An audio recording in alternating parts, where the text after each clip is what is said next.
Okay. Class objectives for America's Waterway Watch in the Western Rivers.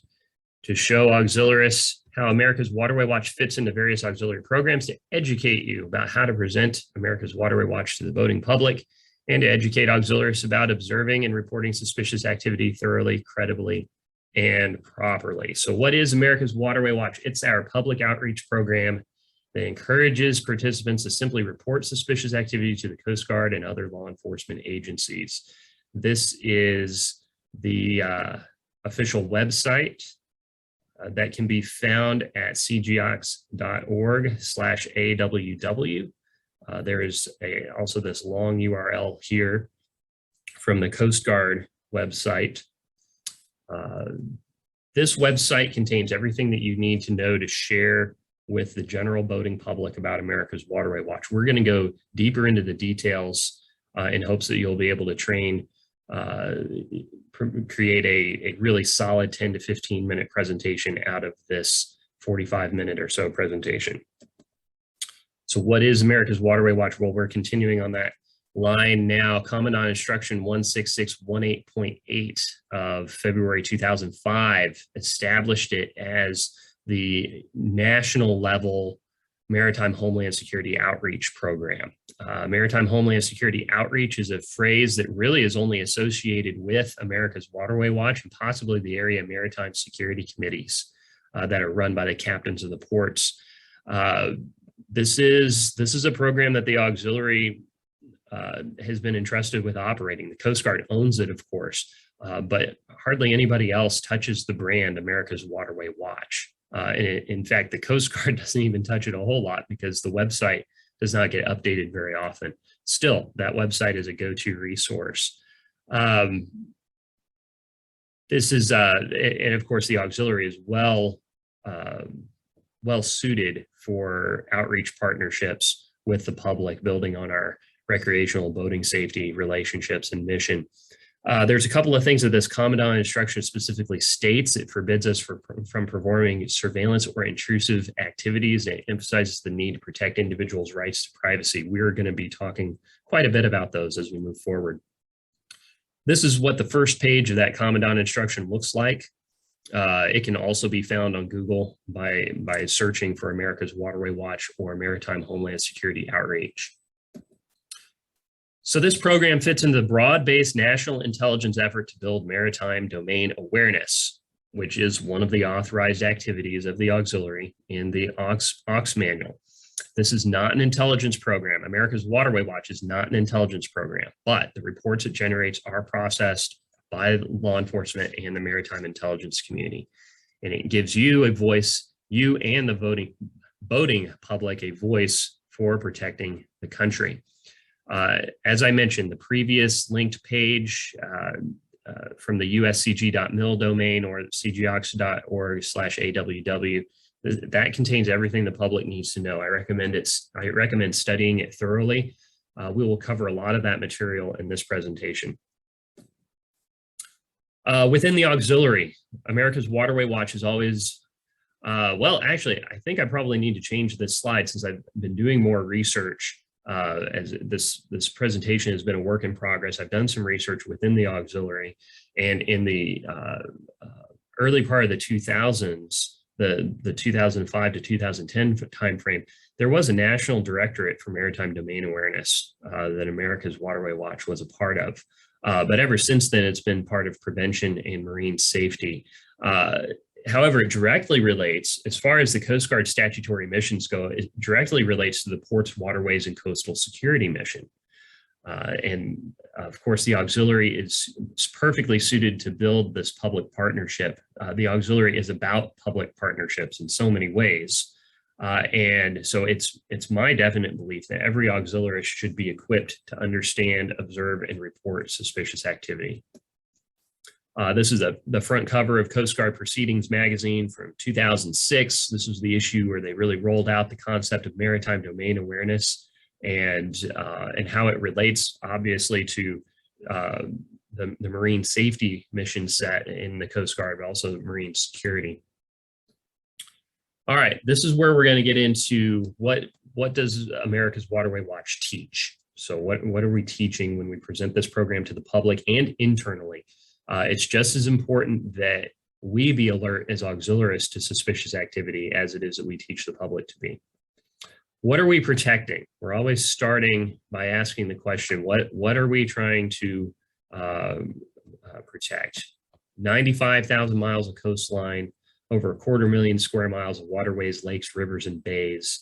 And of course, inland waterways are used, they underpin our daily lives. They are basically used for generating our power, transporting our goods, providing us drinking water, power plant cooling, recreation, flood control, you name it, wherever. And I love this beautiful map of all the different rivers and streams in the United States. These are indeed the veins of America. They're the lifeblood of this country. They irrigate our crops, sustain our wildlife, help us generate electricity. When waterways get outside their bounds, they have the potential to destroy life and property, and the Marine Safety Program plays a role in protecting all of them and us in some form in fashion. And the focus of America's Waterway Watch is specifically hostile human threats to the marine transportation system, to the marine environment, and to the people who use and operate infrastructure. And for those of you who may be more specialists in the environmental protection agents or the environmental protection aspect of marine safety, terrorist attacks or sabotage in the marine environments will have an environmental impact. All right. The marine transportation system and maritime infrastructure or waterfront infrastructure, we're in the 8th Western Rivers. Not all of our operating areas are technically maritime, nor are they technically waterways. My local area of operation is a Corps of Engineers reservoir that the Coast Guard does not exercise jurisdiction over as a federally navigable waterway. And yet there's still infrastructure on our lake that could be a target for terrorists. And of course, criminal activity is something that we're looking for too. We are not just trying to observe and report terrorist activity. We're really looking to support our local communities and local law enforcement agencies as much as the Coast Guard when it comes to observing and reporting signs of potential criminal activity. So types of targets for terrorists could be public utilities, bridges, I mean, you name it. You can hopefully see the list there on the screen if everything's working properly. Motives for targeting could be terrorist, they could be criminal, they could be related to sabotage. That would be more of a state actor seeking to sabotage infrastructure. And by the way, just for context, I'm very aware, and hopefully you all too are as well, that cyber threats to the maritime infrastructure and the marine transportation system are extremely significant in this day and age. Possibly more likely, well, no, they're extremely likely. they're an everyday occurrence, more or less, anymore. And cyber threats do fall outside the bounds, really, of public outreach in regards to maritime homeland security. Certainly there is a time and a place for us to remind members of maritime industry that we interact with that good computer hygiene, password hygiene, click discipline, things like that are essential to keeping their networks safe. But there are other federal agencies who are all over that concept and constantly trying to communicate that to industry into the private sector. So cyber attacks are not being covered by this presentation. Cyber attacks probably are the #1 terrorist or state actor threat to the marine transportation system. All right, so terrorists, though, they're ideologically driven in trying to coerce a government or a population through unlawful violence. Criminals are generally seeking some sort of illegal economic gain or pursuing a personal grievance. And the personal grievance part is important here, because when we look at the phenomenon of mass killings in this country and around the world too, a lot of that is motivated by a personal grievance. And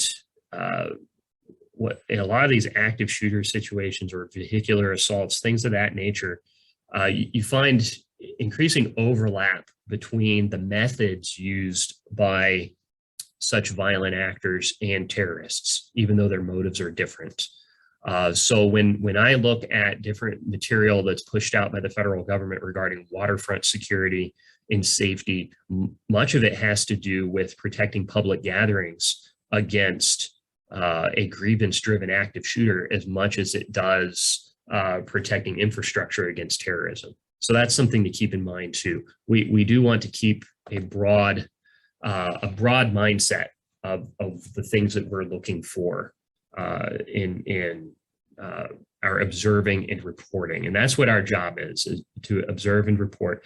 And the America's Waterway Watch website, one of the main themes that it emphasizes, and this is the first thing that I want to say starting out, is that people aren't suspicious, their behavior is. We are to look at totality of conduct and not decide to make a report based on race, ethnicity, national origin, or religious affiliation. The program emphasizes behavior over appearance not to be politically correct, but to be practically correct. There are a lot of potential threat actors out there. That list is lengthy and diverse, and you simply don't know who the threat actor might be. Civil liberties are a big deal. They have to be protected as law enforcement investigates suspicious activity reports. And because we are representatives of a law enforcement agency, and in fact, we are uniformed representatives of the Coast Guard, when we make our reports, we need to be able to articulate why we believe behavior is criminal or why non-criminal behavior might be linked to a crime. Basically, we need to be able to articulate reasonable suspicion just more or less as a matter of professionalism. We're not bound by the same legal requirements as a sworn law enforcement officer when they have to articulate reasonable suspicion or probable cause, but we need to be trying to match their professionalism as closely as we can as volunteers because of who we represent.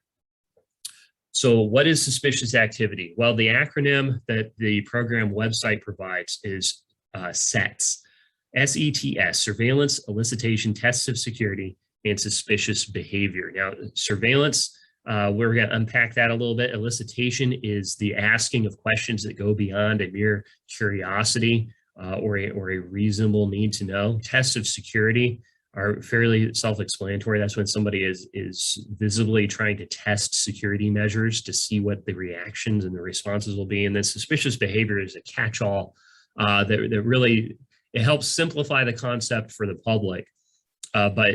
But by itself here and sitting there on this screen, it doesn't really tell you that much because we're still trying to define what suspicious behavior is, right? So let's try to define suspicious activity. It's observed behavior reasonably indicative of pre-operational planning related to terrorism or other criminal activity. This is the definition from the nationwide Suspicious Activity Reporting Initiative. We'll talk more about that a little later. These are actions that could signal future crime or terrorist attack. The actions do not necessarily prove criminal intent or activity, but they do justify investigation by qualified law enforcement officers, of course. A second definition here, suspicious behavior is displayed behavior that is out of place or out of character with the environment. So based on your experience and or training, this is something that just doesn't look right. Do you believe that you're observing criminal activity or non-criminal activity that may be leading to the commission of a crime? Don't get caught up on what the motive might be or the end game. Is what you're looking at something that just doesn't look right? If so, you should report it. You should report things that don't match the baseline that you recognize as normative behavior for the setting, the time, and the environment. If you don't know what's normal, you won't know what's abnormal. So and I think that most of us who operate in the same areas repeatedly, especially on patrol or dock walking, doing vessel safety checks, et cetera, we know what's normal. We may not think about it all the time, but we know what's normal. So it's about being alert to those anomalies, those things that aren't normal. Now, there are plenty of odd behaviors. I see odd behaviors every day that are not dangerous. So what specifically are we looking for? Uh, let's dive a little deeper. The nationwide SAR initiative, there is another SAR, it's suspicious activity reporting. There are numerous industry-specific programs for SAR that tie the private sector to the law enforcement and intelligence community. America's Waterway Watch is the maritime SAR program that is directed at the boating public. The nationwide SAR initiative defines 16 different criminal and non-criminal behaviors that may indicate criminal or terrorist activity. I don't know how well you can read this page. The text is a little bit dense, but this screen shows the activities that if you observe them, they are criminal. Breaches of a restricted area by somebody who doesn't have authorization, the misrepresentation of one's identity by misusing insignia or documents or ID cards, theft outright is a crime. The diversion of resources, theft, loss, and diversion, sabotage, tampering, and vandalism, cyber attacks, expressed or implied threats. These are all things that are crimes. And really, in a lot of places, operating drones is at least a violation of a federal regulation, if not considered criminal behavior. So I would add drones to that aviation activity, even though this drones are not specifically mentioned on the screen or on the original text. Express or implied threat. If somebody communicates a spoken or written threat to commit a crime that will result in death or bodily injury to another person, report that. Report that straight away. That by itself is criminal activity. These next two slides, though, these are things that are not necessarily criminal. They're either non-criminal or they are potentially criminal. Some of these are constitutionally protected activities. So this is where the reasonable man standard comes in. This is where you have to use your judgment when something that you hear or see, you have to decide whether or not to make a report. And again, this is why it's a good thing here that we do not have to articulate probable cause to make an arrest, that we are not trying to build a case against somebody that will convince a jury beyond the shadow of a reasonable doubt or show the preponderance of evidence. All we have to do is articulate reasonable suspicion, and then we let law enforcement take care of sorting out the details. So eliciting information, questioning or soliciting information at a level beyond mere curiosity in a manner that would arouse suspicion of terrorism or other criminality in a reasonable person. The testing or probing of security, photography, taking pictures or video of persons, facilities, buildings, or infrastructure in an unusual or surreptitious manner that would arouse suspicion of terrorism or criminality in a reasonable person. Observation and surveillance. These are that's not necessarily photography. I like how the NSI separates some of these activities from each other. Observation and surveillance does not require a camera. My favorite, down here at the bottom, the last sentence, binoculars, taking notes, attempting to mark off or measure distances. Taking pictures is one thing. We even have a local story in our flotilla about actually a fairly well-known news reporter who was not displaying his credentials while taking pictures of a bridge. And one of our members called the sheriff's office and the journalist was not very happy when he had to prove his identity to the sheriff's deputy. But it's one thing for a photographer to not be showing his credentials, or for a property owner to have commissioned a photographer to go take picture of his infrastructure. But when you see somebody taking notes, marking off distances, that could be a very clear indication that those people plan to return to the scene. They are not simply trying to document visually a place, to take an image. They are gathering more data that they plan to use when they return to the site, or when an accomplice plans to. Materials acquisition and storage. These are things, again, weapons collection, discovery. These are things that can get touchy on the civil liberties side, but a reasonable person, what if you walk past an open trunk of a car and see a certain collection of weapons inside, you'll generally know what's normal for the area in which you live. If you see something that strikes you as abnormal, as reasonably abnormal, then that's the sort of thing that you need to call in. DHS created this nifty handout, this poster for those 16 activities. I will say, don't be afraid to reach out to the DHS website, the See Something, Say Something program, and borrow their social media content. DHS has invested a lot more money in things like this poster and things like this poster than the Coast Guard has invested in America's Waterway Watch, unfortunately. There's not really good social media material to be sharing on America's Waterway Watch unless you make it yourself. See Something, Say Something has a lot of great resources that are broadly applicable to the marine environment, to the maritime domain. So what are we trying to impact with our suspicious activity reporting? We're mainly trying to impact the right-hand side of what's called the attack cycle. This is the process that every terrorist and honestly, every criminal has to go through in some way or another about how to find a target, what's the most ideal target, maybe the lowest risk, highest impact target. They go through stages here.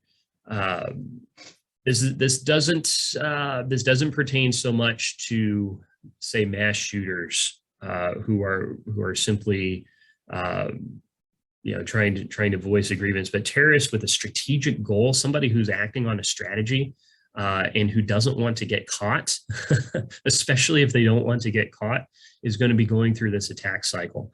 And terrorists are vulnerable to detection when they are conducting surveillance, especially initial surveillance. Surveillance is hard to do well without being spotted, especially since there's this constant sense that people are watching you as you're watching them. So surveillance is not something that is easy to pull off. So that's what we're trying to interrupt over here. Now, some important terms here. Surveillance is the act of following or observing a target in order to determine routes, habits, procedures, and vulnerabilities. That, on the good guy side of the ledger, that is a law enforcement and an intelligence agency activity. Auxiliarists are forbidden from conducting surveillance. Counter surveillance is the act of performing surveillance on people engaged in surveillance. That is also a good guy law enforcement and intelligence activity. I don't think that the term appears in the Aux manual, but by implication, counter surveillance is not something the auxiliary does either. Now, what the auxiliary and any of you in your daily lives as you walk down the street or drive across town should be able to do at some level is surveillance detection or hostile observation awareness. This is the passive act of recognizing, identifying, and appropriately responding to surveillance. It's recognizing when someone and their behavior does not quite look right. You think that you're being followed. You think that the person is camping out in front of a particular place and they're not actually reading the newspaper. That's kind of the classic example, I guess, of surveillance, is the spy that's reading the newspaper outside the store where he's watching somebody, except he doesn't look like he's reading a paper. That's the sort of thing that I'm talking about here. We do surveillance detection. We do not do surveillance or counter surveillance. Time, environment, distance, demeanor, flow, and logic. These are all different concepts that will help you detect surveillance. They're applied a little bit differently depending on whether or not the person you're observing is surveilling a fixed object or if they are surveilling you. So there's a couple of different angles, and this is complicated to explain really concisely on a time limit like I know that we have. But let's just use some examples here.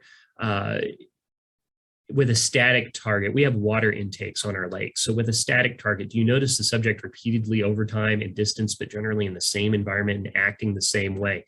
If he's fishing, that seems normal, but if he's photographing every water intake on the lake, that's not very normal.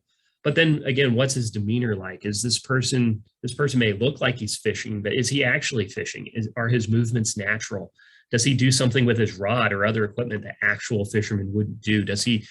Do you notice that he's trying to conceal activities such as photography? Is he taking pictures, but obviously looking self-conscious and sneaky about it? You can look self-conscious without looking sneaky. And sometimes it's that self-consciousness that gives someone away more than anything. I think my favorite example of something recent, or at least it was last year, came out of Brooklyn, I think it was, a jihadist terrorist suspect performing surveillance of a synagogue, walking up and down the sidewalk outside with a phone, taking pictures of the building and doing everything he possibly can to get hit by traffic while taking these pictures. He's not paying attention to what he's doing at all. He's putting himself in every sort of compromising position to try to get pictures of the synagogue. It's all being recorded on videotape. And then he gets picked up by a passing car.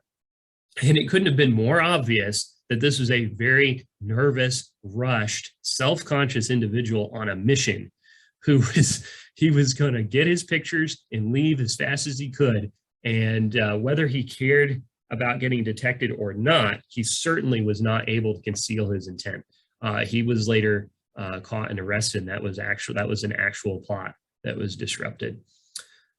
When you're thinking about time and environment, are the actions of the person you're observing, are they appropriate for the time and day or for the location in the environment? Fishing is another good example. If you're the target of mobile surveillance, what about your own flow and logic? I've been in a boat before on patrol, and on patrol, you're generally not, you're doing your own thing. You are generally not following going with the flow of traffic. You're generally doing your own thing. And one day somebody was matching our maneuvers, and that got my attention. And we didn't have to make contact with them. They peeled away. They didn't seem, upon further observation, there seemed to be nothing suspicious about them and their boat. But what got my attention was that suddenly somebody was conforming their movements to ours. And that doesn't normally happen, especially within a couple of 100 yards of each other. So yeah, think about that in time, environment, distance, demeanor, flow, and logic. And that could be almost another class by itself. All right, so you've observed suspicious activity. What do you not do? Well, ideally, you're not making contact with the person in the first place. But if you're close enough to make contact, don't be intrusive, don't be confrontational, don't give the impression that you're detaining the subject. Do not intervene for two reasons. The obvious one is that we are unarmed, we cannot make an arrest, and the suspicious activity might not actually be illegal. All right, I do have somebody in the waiting room, and I apologize if you've been there for a long time. That's on my other screen. The other reason why we don't intervene is pragmatic. Law enforcement might want to make an arrest on their own terms. They may already be investigating the person that you've observed. And so if you make a real obvious fuss about it, then you may inadvertently interfere with an investigation. Of course, if there is an emergency in progress, then you just call 911 and don't worry about what you might get in the way of. But if it's not an emergency, just be vigilant and observe. Call local law enforcement. In 8th Western Rivers, most of us are far enough away from active duty Coast Guard facilities that we need to first let local law enforcement know what we're seeing. If you're on patrol, notify sector. Always let sector know if something really interesting like this is happening while you're on patrol. Then report to state law enforcement or the National Response Center through the America's Waterway Watch number in that order. So after consulting with the intelligence shops at Sector Upper and Sector Lower Mississippi River, the conclusion was that the National Response Center, which answers the phone when you call 1-877-24-WATCH, the National Response Center will not necessarily route your report around to the relevant local and state authorities any faster than those local and state authorities will themselves. In fact, sometimes the way the suspicious activity reports are passed along is in a digest format that is very concise and very short and also very crowded with lots of reports. So especially in 8th Western, where the Coast Guard is not, and the federal government even is not always the top law enforcement authority, reach out directly to state and local authorities to make these reports, and then also notify the Coast Guard. And then again, I will repeat it. If you're on patrol, tell sector what's going on. Arkansas Fusion Center, you can email the Arkansas Fusion Center directly with your suspicious activity report. Same with Missouri. They've got a toll-free number. Illinois has a toll-free number. Kansas has a not toll-free number. Oklahoma, phone number, fax, email address, and a suspicious activity report form online that you can fill out. Iowa, phone number and email address. Wisconsin, a suspicious activity report form. Colorado, a report form. Tennessee, an email tip line and a toll-free number. Nebraska has a report form online. Minnesota has a phone number. And then the Coast Guard Investigative Service has a fantastically detailed tip form as well online. I imagine that's really intended more for people who live near Coast Guard facilities, but something to keep in mind is that CGIS has field agents at each sector office. So there are at least 2 in 8th Western, in St. Louis and in Memphis. So that's another way to get a report directly to the Coast Guard. What do you say when you make a report? The 5 W's and an H. Who? Physical description only. You're not supposed to be able to identify the person necessarily by name. Just what's their physical description? What did you see, when and where? Why do you believe the behavior is suspicious? And how do you know the information? How did you make the observation? What to say, along with sets, symbols is the big piece of info to share with the public. This is from the program webpage. The color, the year of a boat or vehicle or the age of a person. The make or the race or the body type, the attire, accessories, miscellaneous details, somebody's general looks or the license plate of a vehicle or boat, a person's sex or the state of that licensure of the vehicle or boat. Don't overlook unique details about a person's clothing or body. Sometimes the most distinctive things about someone might be a tattoo or a birthmark or a scar on a vehicle or a boat. Dents, damage, stickers, markings. There's all sorts of things besides hair color, besides eye color, gestures and manner of speech, a person's gait, the way they walk. These are all important things. In fact, I have by my desk here procedures for processing bomb threats in an office. What are some distinctives that you can note about a person? What's their accent? How do they talk? Probably the accents is a really big one, but also, is their voice slurred? Just how do they speak? How do they walk? Think about things that are difficult to change, that are difficult to alter. Some things like eye color can be changed actually with colored contact lenses. So just try to train yourself to observe all of these details about a person. Scenarios in which this has worked, suspicious activity reporting has worked. The NSI talks about an occasion where floating barrels with matching descriptions were noted in several locations, and they turned out to be loaded with explosives. Somebody who was taking pictures in the vehicle bay of a ferry exhibiting nervous and evasive behavior turned out to be someone who was on a terrorist watch list. And then there have been plenty of intrusion attempts at facilities. The Terrorism Research Center at the University of Arkansas studied 303 FBI terrorism cases.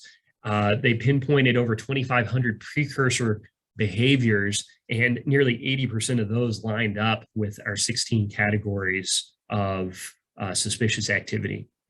As you can see, these cases, they covered the spectrum of terrorist ideologies from political to religious. And then over here in the next slide, the U.S. Extremist Crime Database noted the different pre-incident activities in 48 cases. 68% of those were in the potentially criminal or non-criminal category. Most of what you observe is probably not going to be the obviously criminal. So again, do the things that you see, these unusual things that you note, and usually the more the better. If it's just one thing, then you may not actually be observing suspicious activity. You may just be observing something unusual. But if you see a cluster of behaviors that are unusual, that are out of place, then and would seem suspicious to a reasonable person, you need to report those, whether they are obviously criminal or not. SAR does work, but it needs participants. It needs people who are looking for SAR indicators, especially the ones that are potentially criminal or non-criminal. Be alert to subtle anomalies in human behavior. Establish what the baselines are in your local environments, and then look for the things that don't fit, the things that look out of place, the behaviors again. Totality of conduct, sets, surveillance, solicitation, tests of security, and suspicious behavior, things that just don't look right. JDLR, baselines and anomalies, the symbols acronym, and 5 W's and an H. These are all good memory aids.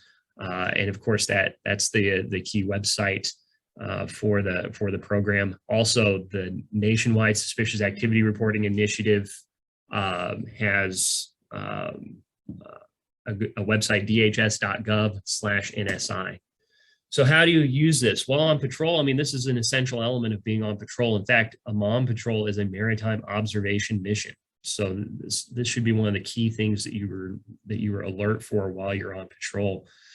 Public education, try to work a 10 or 15-minute talk into your classes. When you're doing RBS program visits, distribute the AWW material, although the website on there is outdated. americaswaterwaywatch.org, the last time I checked, was a dead link. The previous time that I had found it active, it was outdated information. So unfortunately, those brochures don't have good websites on them. But still, talk to vendors, talk to store managers about suspicious activity reporting. Briefly discuss the subject with boaters when you're doing vessel safety checks. Use social media in non-instructional settings through public affairs to talk about America's Waterway Watch and suspicious activity reporting. And then, of course, here in marine safety, especially on the environmental protection side, introduce your local partners to the program and highlight the connection between a man-made disaster like a terrorist attack and the environmental damage that will surely result from that. And then a reminder, as auxiliarists, we are bound by Coast Guard regulations and held accountable to our core values. So we're not law enforcement officers. I've said that several times, but we do represent a law enforcement agency, and we do it while in uniform. So in relation to both members of other law enforcement agencies, as well as the general public, we need to exude a sense of professionalism and pride that is consistent with the words of Alexander Hamilton here, where he cautioned the original officers of the Revenue Marine against a domineering spirit and any haughtiness, rudeness, or insult. And of course, I'm in the auxiliary with a lot of really polite people, but it doesn't always take very long for you to hear stories about people in the auxiliary who weren't very polite or who were maybe even pushed out of the organization because they overstepped their bounds and they did not have a good rapport with the public. So again, just really, just strive for the highest level of professionalism possible. All right.